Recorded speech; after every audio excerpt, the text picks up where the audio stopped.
অনেক দিন পর মোল্লা সাহেবের কাছে এক চালবাজ বন্ধু এলো। নাসিরুদ্দিনের সেই বন্ধু মক্কা যাবেন। যাওয়ার আগে বন্ধুটি নাসিরুদ্দিনের সঙ্গে দেখা করতে এলেন কিছু হস্তগত করার আশায়। একথা সে কথার পর বন্ধুটি যাওয়ার আগে বললেন, ভাই নাসির, আমি তো তোমাকে ছেড়ে কাল বহু দূর দেশে চলে যাচ্ছি।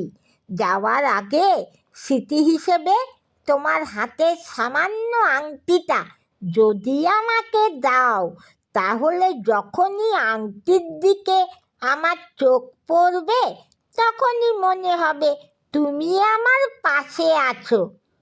তাই বলছি, তোমার আংটিটা আমাকে স্মৃতিচিহ্ন হিসেবে দাও।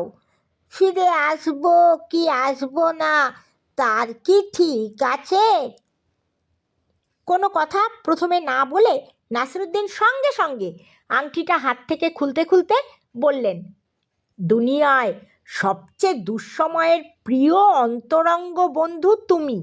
আমার কাছে তোমার স্মৃতি হিসেবে তোমার গলায় যে লকেটটা আছে ওটা আমাকে দিয়ে যাও, যাতে করে মনে হবে তুমি আমার বুকের মধ্যেই যেন সব সময় আছো।